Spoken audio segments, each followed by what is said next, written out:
नमस्कार दोस्तों, मैं राकेश शर्मा आपका हार्दिक स्वागत करता हूं आज के इस करंट जीके के सेशन के साथ। सभी से रिक्वेस्ट है कि आप चैनल पर यदि नए हो तो इस चैनल को सब्सक्राइब कर लो, लाइक करो, शेयर करो, जिससे आपको बेहतरीन कंटेंट उपलब्ध होते रहें। चलो तो हम शुरुआत करते हैं करंट जीके के इस सेशन की।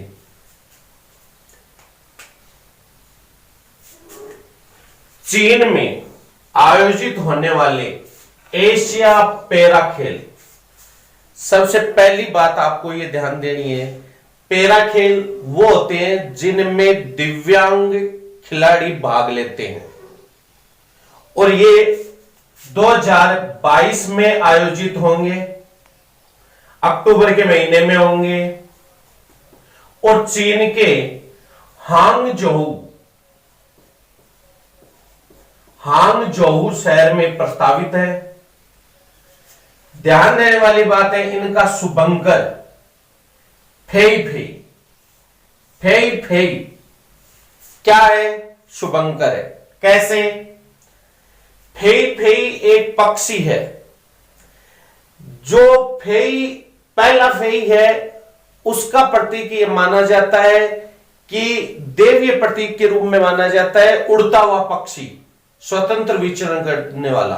और जो दूसरा फेई है उसका मतलब है दिव्यांग, जो भी भाई बहन, जो भी खिलाड़ी भाग लेने वाले हैं उनको प्रोत्साहित करना, उनमें सकारात्मक ऊर्जा का संचार करना, इस फेई का उद्देश्य है। तो इसका ध्यान देने वाली बात है कि एशिया पैरालंपिक खेलों का, पैरा खेलों का आयोजन कब होगा? 2022 में। कहां होगा? हांगझोउ चीन में। और इसका शुभंकर क्या है? फेई है। यह आपको ध्यान रखना है।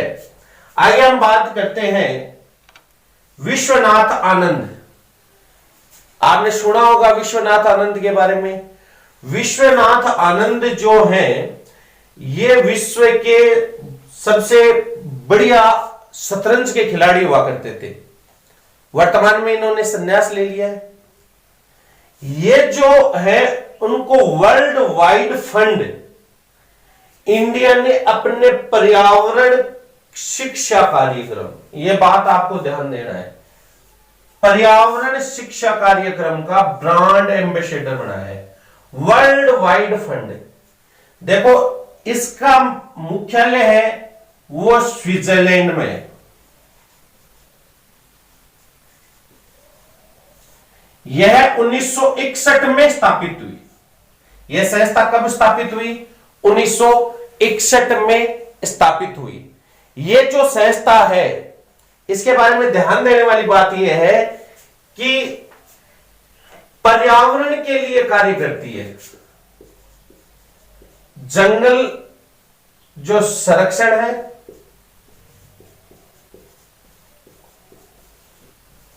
वह पर्यावरण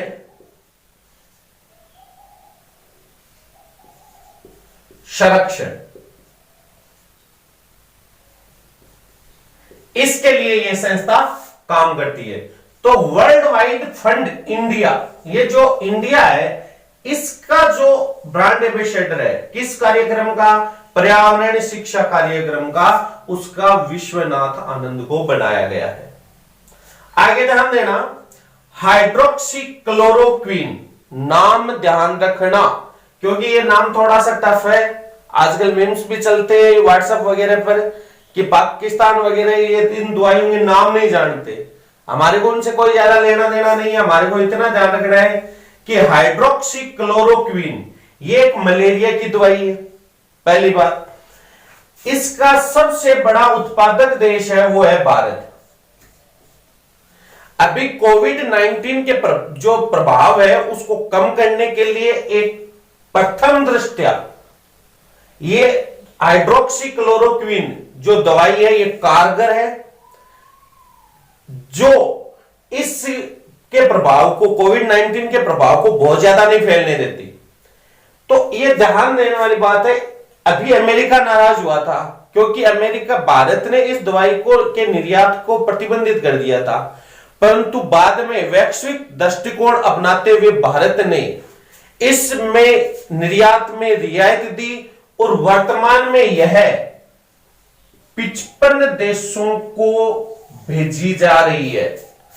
क्वेश्चन आ सकता है, भारत ने हाइड्रोक्सी क्लोरोक्विन दवाई है वो कितने देशों को भेजी? 55 देशों को। सबसे बड़ा उत्पादक देश कौन सा है? भारत है। और ये दवाई किसके काम में आती है? तो ये मलेरिया रोधी दवाई है। आगे बात करते हैं, आरवी बुस्कुट्टे का संबंध भारत छोड़ो अभियान से है। इनका अभी निधन हुआ है, तो ये क्वेश्चन पूछा जा सकता है कि ये कहां के थे? तो ये महाराष्ट्र के थे। कहां के थे? महाराष्ट्र के थे। आगे ध्यान देने वाली बात है, ये क्या हो गए? यदि स्वतंत्रता आंदोलन में भाग लिया तो ये हो गए स्वतंत्रता सेनानी, और इन्होंने भारत छोड़ो अभियान में भाग लिया। आपको ध्यान देना होगा, भारत छोड़ो अभियान 8 अगस्त 1942 को मुंबई के कांग्रेस अधिवेशन से शुरुआत हुई। इसकी विशेष अधिवेशन बुलाया गया था, तो गांधी जी ने इसकी घोषणा की। जो यहां पर ग्वालियर टैंक मैदान है, वहां से भारत छोड़ो आंदोलन की शुरुआत की गई थी, क्योंकि क्रिप्स मिशन असफल हो गया था, तो इसके कारण भारत आजादी प्राप्त करने के लिए एक कदम था। तो ये ध्यान रखना, आरवी बुस्कुट्टे का संबंध भारत छोड़ो अभियान से है। ये भारत छोड़ो अभियान जो है वो 8 अगस्त 1942 को मुंबई के ग्वालियर टैंक मैदान से शुरू हुआ, और यह गांधी जी द्वारा शुरू किया आंदोलन था। अगला क्वेश्चन है, आरबीआई ने रिवर्स रेपो दर घटाकर 3.75% कर दी। कल ही आरबीआई ने 0.25% की कमी की थी। 0.25, यह ध्यान रखना है। अब यह ध्यान देने वाली बात है कि आरबीआई, तो देखो आरबीआई जो है वो प्रारंभ में कोलकाता में स्थापित की गई थी, और 1937 में यह वर्तमान में जहां है मुंबई, वहां स्थानांतरित कर दी गई। आपको ध्यान देना है कि ये जो आरबीआई है, इसका जो गठन हुआ था वो 1935 में हुआ था। रिजर्व बैंक ऑफ इंडिया कहलाती है ये, इसकी फुल फॉर्म है। इसके वर्तमान के जो गवर्नर है वो शशिकांत दास हैं। तो इसमें ध्यान देने वाली बात है कि ये रिवर्स रेपो दर क्या होती है? तो ये दो तरीके की दर होती है, एक रेपो दर होती है और एक रिवर्स रेपो दर। जब बैंकें आरबीआई से ऋण लेती हैं तो उस पर जो ब्याज लगता है उसको रेपो दर कहा जाता है, और यदि बैंकों के पास तरलता ज्यादा होती है, पैसा ज्यादा होता है, तो उसको यदि रिजर्व बैंक में जमा करवा दिया जाता है तो उस पर जो रिजर्व बैंक ऑफ इंडिया जो ब्याज देती है उसको रिवर्स रेपो दर कहते हैं।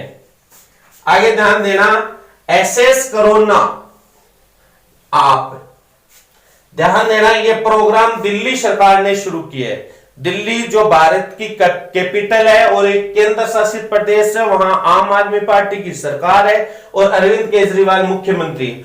वर्तमान कोविड-19 के प्रभाव को कम करने के लिए वहां पर डोर टू डोर सर्वे करवाया जा रहा है, और वहां पर स्क्रीनिंग करवाई जा रही है और जांच की जा रही है कि कोरोना पॉजिटिव जो मरीज है उनकी संख्या कितनी है, और उस कार्यक्रम का है SS corona app.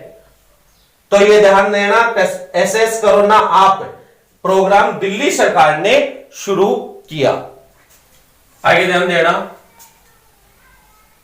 Operation lifeline, ये ऑपरेशन लाइफलाइन उड़ान, ये भारत सरकार का कार्यक्रम है, और दवाइयां पहुंचाने के लिए दवाई वितरण का कार्यक्रम है। इस लॉकडाउन के समय और वर्तमान जो कोरोना वायरस का जो दुष्प्रभाव देखने को मिल रहा है, इस समय आवश्यक रोगों के लिए व कोविड-19 के लिए जो दवाइयां वो समय पर हॉस्पिटल और जो मेडिकल है उन पर उपलब्ध हो, इसके लिए इस कार्यक्रम की शुरुआत की गई है। तो ये क्वेश्चन आ सकता है, उड़ान कार्यक्रम का संबंध है दवाई वितरण, राशन वितरण या और, तो ये है, या आ जाए कि उड़ान का संबंध है जो कामगार प्रवासी मजदूर है उनको लाने के लिए और है, तो आप उसका अंदाजा आप दवाई से लगाओगे।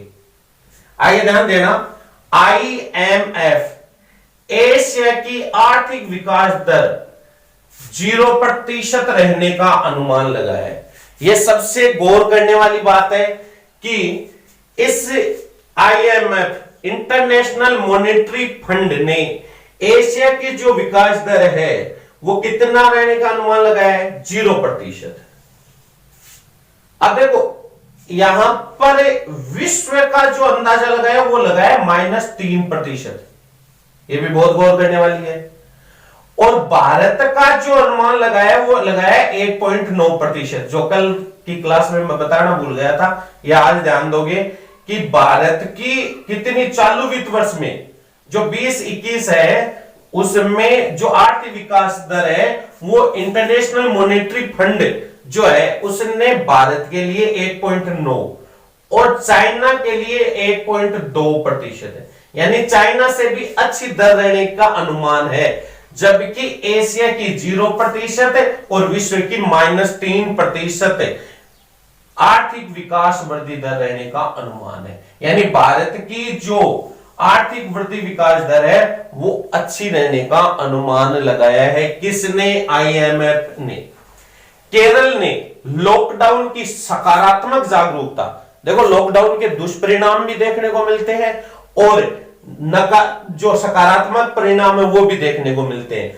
तो सकारात्मक जो है, जो पॉजिटिव अवेयरनेस है वो फैलाने के लिए कोविड कुरीपुक्कल अभियान शुरू किया है। देखो ये गौर करने वाली बात है, जैसे लॉकडाउन के बारे में बताया कि आप घरों पे रहोगे तो इस संक्रमण की चेन टूट जाएगी, आप घरों पे रहोगे तो सेफ हो, आप अपने परिवार के बीच में हो, तो ये सब पॉजिटिव अवेयरनेस। और ऐसे पर्यावरण के बारे में बताना कि आप घरों में हो तो पर्यावरण इतना ज्यादा अच्छा हो गया है, शुद्धता फैल रही है पर्यावरण में, जो है आप ये मान के फिल्टर हो रहा है। और केरल तट पर, ये केरल का शुरुआत किया हुआ कार्यक्रम है, केरल तट पर कछुए वगैरह आ रहे हैं, तो इसका कारण ये है कि जो प्रकृति है वो शोधन कर रही है।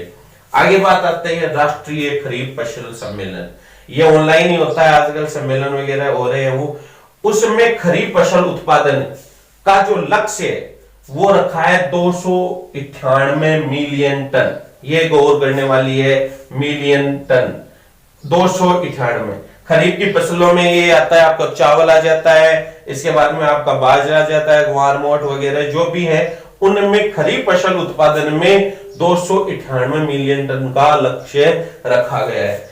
एक अभी आरोग्य सेतु ऐप, ये सबसे ज्यादा चर्चा में, ये कोविड-19 के लिए एक भारत सरकार द्वारा बनाया गया आरोग्य सेतु ऐप है, जो क्या करता है, अवेयर करता है और आपको बताता रहता है कि आप यदि आपके मोबाइल में इसको इंस्टॉल करते हो तो आपके पास कोई भी मरीज आता है जो कोविड-19 का है, और तो आपको पता चल जाएगा, क्योंकि उसकी लोकेशन भी उसमें आई हुई रहती है, तो वो आपको मोबाइल पर इंफॉर्मेशन मिल जाती है।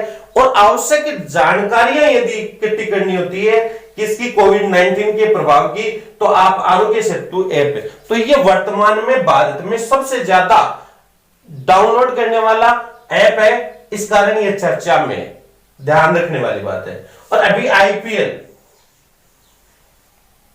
इंडियन प्रीमियर लीग जो क्रिकेट का कार्यक्रम होता है, उसके लिए श्रीलंका ने पेशकश की है। अभी ये कोई ज्यादा चर्चा का क्वेश्चन नहीं है, क्योंकि ये अभी डिक्लेयर होने के बाद में होगा, पर पेशकश श्रीलंका के द्वारा की गई है कि हम हमारे यहां पर IPL का आयोजन करा सकते हैं। आगे ध्यान देना, MTNL महानगरीय जो टेलीकॉम निगम लिमिटेड है, उसके CMD chief managing director PK Purwar, जो BSNL से हैं, उनको बढ़ाया गया है, PK पुरवार। आगे ध्यान देना, कल का जो क्वेश्चन था भारत के मुख्य न्यायाधीश, तो भारत के मुख्य न्यायाधीश है शरद अरविंद बोबडे, ये 47वें मुख्य न्यायाधीश है, ये गौर करना। इन्होंने रंजन गोगोई का स्थान लिया था, और रंजन गोगोई अभी हाल ही में राज्यसभा सदस्य मनोनीत किए गए हैं। ध्यान देना, भारत के मुख्य चुनाव आयुक्त कौन है, ये आपका आज का क्वेश्चन है। आप कमेंट बॉक्स में इसको कमेंट कीजिए और ज्यादा से ज्यादा इस चैनल को सब्सक्राइब कीजिए। धन्यवाद।